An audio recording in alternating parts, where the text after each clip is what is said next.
Welcome back, everyone, to Namaste Lake Chapala. It is Tuesday. We are, I think, 3 days before Christmas, which is the day we celebrate the birth of the Christ within each one of us. That's our focus. And last night, as many of you know, people all around the world were focusing on this great what do they call it? The grand conjunction, that's right, of these two planets showing, aligning, joining to show us something that may seem very new, but which really is not new at all. Maybe it's just something that we're finally able to accept. And that maybe that's what Christmas is all about, to be able to finally accept what has always been true about what is being born through and as us each moment. And so this alignment or this joining that we share here every day is really just that acknowledgement that we are now and forever will remain held within a whole and holy mind. And there's nothing you or I or any of us can do about that, even though we have really tried hard to change what is unchangeable and to limit what is limitless. But now, here we are. We're giving up that great endeavor, that pointless journey, to join together in what we know to be true. And as we do that, we feel something beginning to move within us, like that holy child inside our womb, just as Jesus was inside the womb of Mary. We feel it beginning to move, ready to be born. And as we know, as any woman who has ever given birth certainly knows, when it's time, it's time. When that baby is ready to be born, it happens on its own. There's nothing we can do to stop it. And that's what's happening now for each one of you. There's a momentum that has been created and maintained, and that momentum has brought you to this moment. And this is the only moment where this birth can take place. And we use the idea of Christmas as a symbol for that birth. The truth is, it's happening every moment, if we would but acknowledge it.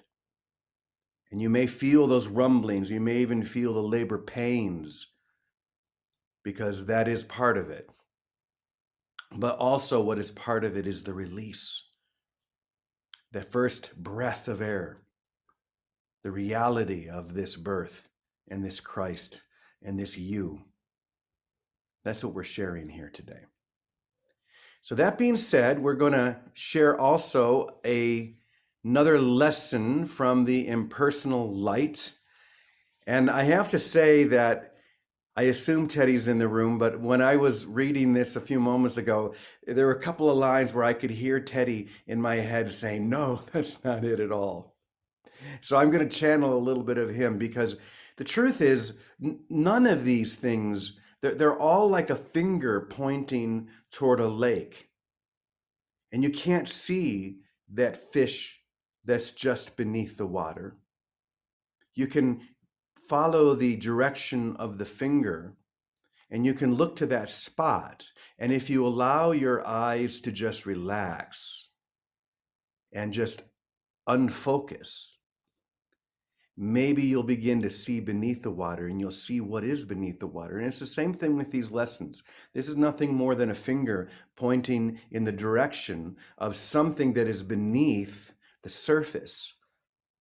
And it can never, none of these words can ever fully define what it is we're trying to define. But they can point us in the right direction, where we can then just relax, breathe deeply, and perhaps begin to experience something.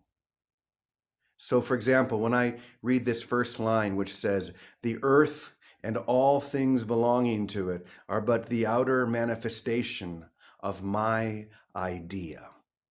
My idea, both being capitalized. Though on one hand, I think we could say this is absolutely true. We could also say that it has nothing to do with truth. And this is where I hear Teddy coming into my head. There is no earth to be an outer manifestation of, and that would be an absolute statement of truth. But once again, the words are going to trip us up if we try and interpret them literally. Look to where the words are pointing and then allow your focus to soften. So when you hear that statement again, the earth and all things belonging to it are but the outer manifestation of my idea. My suggestion is whatever way, whatever direction works for you, go with that. If what you're hearing there, the outer manifestation of a single idea, if that helps you to release your focus on what never was, go with that. If it's more helpful to realize that the uncompromising truth is that there is no earth, there is nothing here in form that I see with my eyes to be an outer manifestation of anything, because there is no outer, period. There is no outer. There is only the inner. Whichever works for you. The concepts don't matter. It's whatever helps you to soften that focus. The next line says, there is no process through which this becomes true. And it's important for you to finally realize this. There's no process for you to realize that the earth and all things belonging to it are nothing more than the outer manifestation of a single, holy, whole idea. And it's time for you to realize this. The outer manifestation of my idea has always been true and can never be made untrue. Once again, we can get caught in the argument if we want. Well, there is no outer manifestation. Yes, but everything I see, we can get caught. I suggest don't worry about that. Just find what's most helpful for you in helping you to release all of it.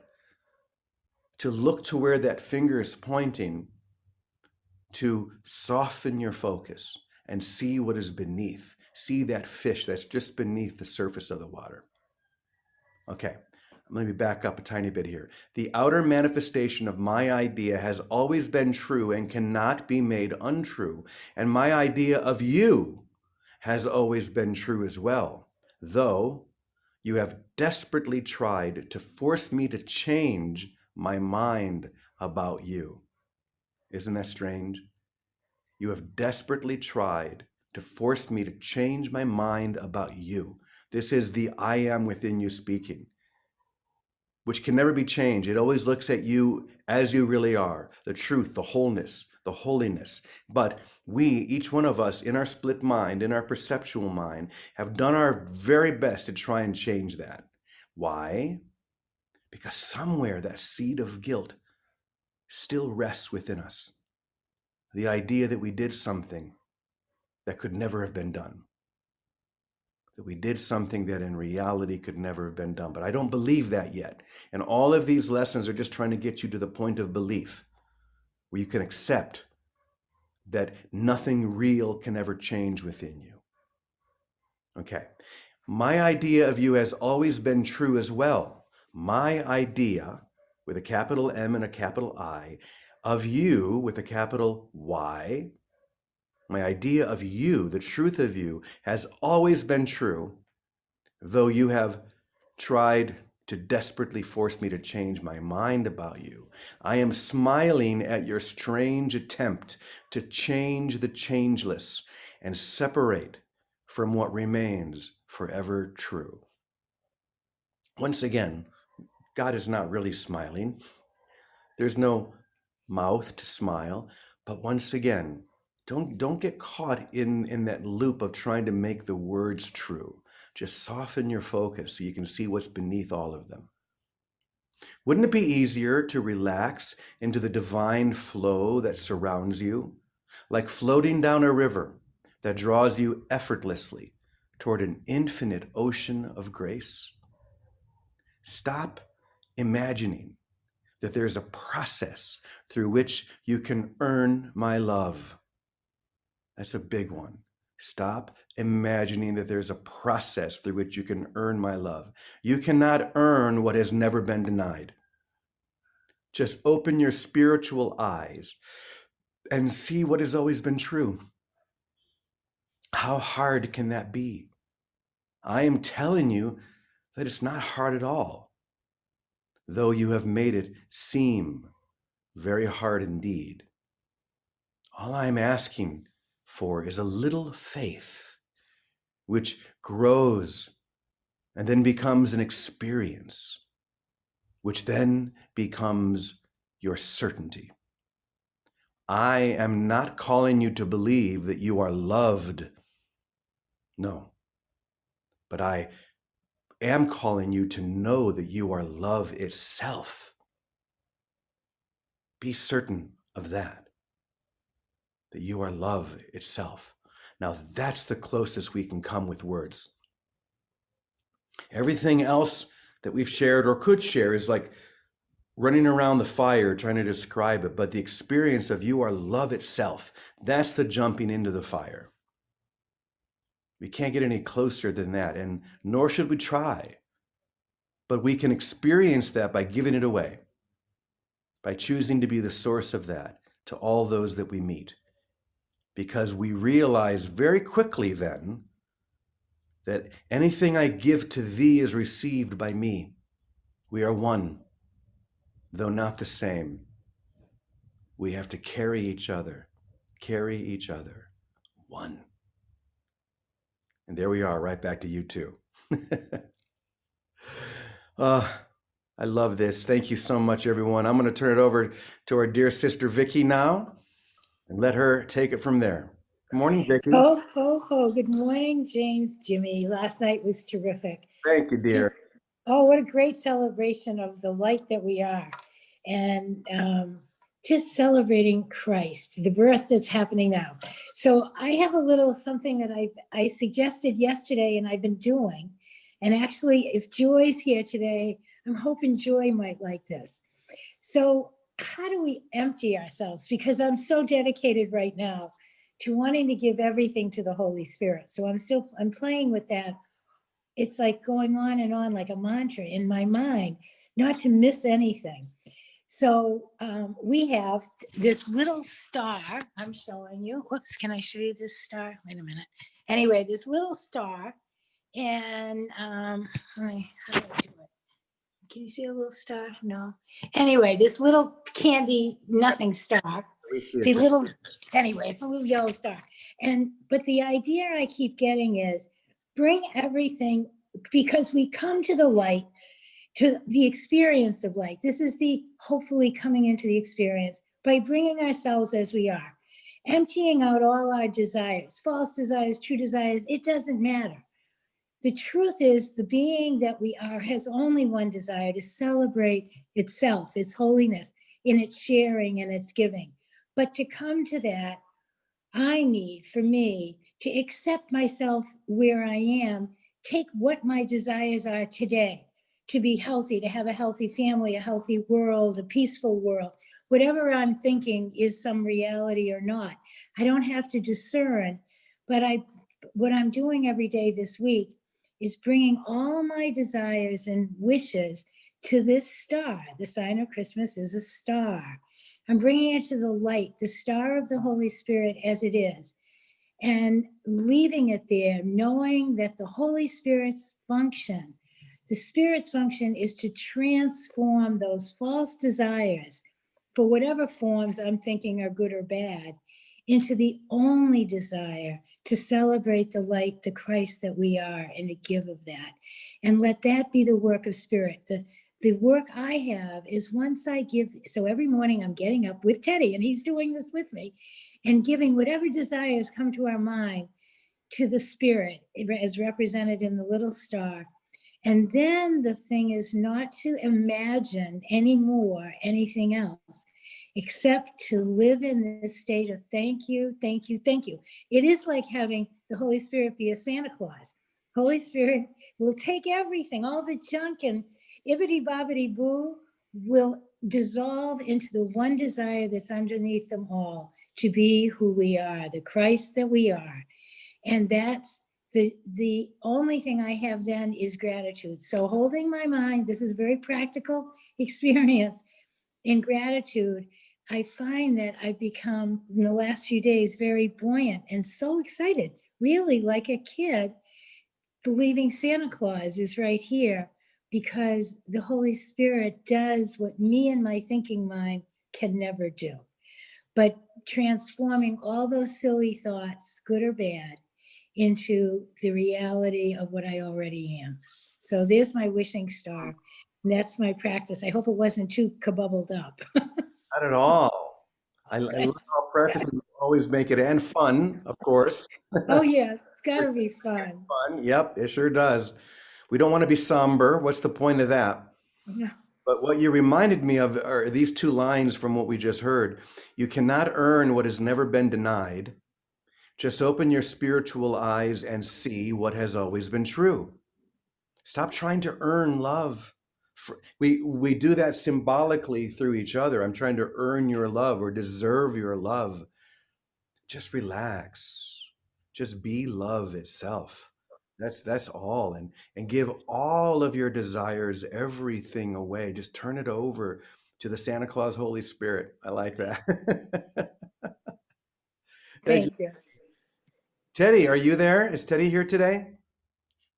Teddy, how did I do channeling you this morning? It's true. Well, the truth of the matter is, the mind, what you said, the mind that tries to make the words true is what the problem is. I mean, the mind that we use to try to understand this is a non-understanding mind that does not know, and no matter what we do, it requires an experience. So the words, in a sense, that's why, like, you read Joel Goldsmith, like he's always trying to say it the right way to not be confusing, although the mind that's already confused is thinking that it's what's going to get out of confusion rather than letting it go to see that it's already been something that's whole and perfect and never not been. And that's why for a lot of people, the whole thing comes down to, there's a point at which you get so frustrated with trying to know that you give everything up, and there it is, been waiting for you all along. So the best we can do, it's true. It's like you just point to it and be a demonstration of the ability for it to be found, and where it's found. Because I mean, the words like outside of you there is nothing. So that would mean that if I'm hallucinating, the hallucination is taking place within my mind, and I'm confused about what it is that I'm hallucinating, which is the nature of hallucination. So to try to use the hallucination to stop hallucinating is absurd, Right. which is why, it's a process of letting go of our own thinking and eventually letting go of the thoughts that make us think we are thinking. And there it is. It's already been waiting because, in fact, we never left. We can't earn love, although that's what the world tries to prove, because it's opposite of how we are created. We are created as love. We will always be love. And looking for love, the song, looking for love in all the wrong places.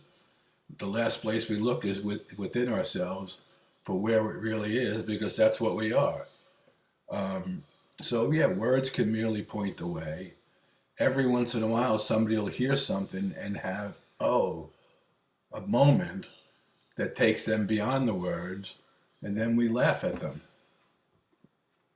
So, I mean, the attempt to point the way is the best we can do. The understanding that the words are not the truth, and yet we can use words to represent the truth and help people understand, is true. And which is why the Course says, it's like, listen, all this stuff is great, but until you have the experience, you really can't know. And when you have the experience, you see that you've known all along, and the only thing that's been confusing yourself is the thoughts that you think you need to learn to know. So, you go around and around and around, and that's it. But, you were saying it the right way. I mean, it's hard to talk about, when you look outside yourself and you're feeling a body, you're feeling a wall, it looks like it's outside of you. But the entire thing, the whole dream, that's why the best idea, the best way of talking about it to me is what we were saying the other day. It's like a dream at night. where you swear you're in the dream, you swear the dream is happening to you and you're dreaming it. And when you wake up, it's totally gone and it's never been at all. You know, none of it was real, not even the you thought was in the dream. And that's the process of awakening that we're all going through. Yeah. Thank you, Teddy. And you know, one of the things that I've always thought is important in this is when we think about our dreams, the dream that we had last night, for example, when we are awake, say in this mind, we look at that and say it was obviously a dream. And one of the reasons why I know that is because there was no consistency to it, right? But this is obviously not a dream because I went to bed in the same place that I woke up. I got up and I brushed my teeth in the same sink I always brush my teeth in. There's consistency, right? However, here's where that falls apart. When you're in the dream, let's say the dream you had last night, if I were to show up in your dream and say, you realize there's nothing consistent here, you would No. look at me and say, you're crazy. Of course there is. And then you would start reeling off, well, I went to bed, I brushed my teeth. You would start reeling off the same things because they're all in your mind. So in the dreaming mind, there is a dream level of consistency that isn't real, but it's evident because I think it's real. And the same thing is true here. Once again, if I were to say to you right now that there's nothing consistent here, you think you're waking up in the same bed you went to sleep in, but you're really not. You would say you're crazy. Of course you are. It's only when you awaken and have that experience that we're all talking about that you look back even at this and say, now I see there was no consistency here either. It was all in my mind. But it seems very real to the mind that wants to make it consistent because it's the consistency of that time-oriented Yep. thing that makes it seem real. Without the consistency, we can easily let go of that. Right, Teddy? Right. Talk about We imply consistency, and we use time to imply that consistency by giving it increments of things happening, a past, a present, and a future. Now, when you read the courses, all time is going on all the time. It's a dream of past and future that's going on now in your mind. Now, that doesn't make sense until you start to let go of the idea of time, introducing consistency. There is absolutely no consistency here. There's none whatsoever. It's all implied based on an idea we accept and then use that idea for the implication of the consistency as we want it to be, to make sense to ourselves. So we don't question it and go crazy by the questioning, by the lack of consistency. And everybody uses a different idea to imply the consistency, whether it's death, birth, their job, whatever. It's all implied based on an idea that we hold sacred to ourselves and use as an organizing principle for our day, for our time in the world. We organize it around an idea that we come up with, thinking that that organization will give us sanity and give us peace of mind. And it cannot, because the mind that's looking for it is not at peace and knows not what peace is. and if we can let the discomfort of that inconsistency, I hate to say this, but literally build within us till we can't take it anymore. That's when the experience pops. When it builds, when you look at this without compromise and don't try to distract yourself from it, from the inconsistency in your own mind. And then that builds to the point where you say, I can't take this anymore. It releases, but it doesn't release until you allow it to build to that point. Right. We, Till it's intolerable. yeah, until it's intolerable. And Until you can no longer tolerate the pain that you're in, you will not find out an answer. That's it. that's a tough message to deliver, especially Christmas time, that we want it all to be light and shiny. Well, I mean, and that's the problem. That's the problem with the course. Even people read it and say, well, this is a course on peace and love. And they think they're supposed to be loving and love rather than say, listen, man, the problem is your thoughts are causing you pain. You've got to admit to the pain that you're in. in order to see that it's not working.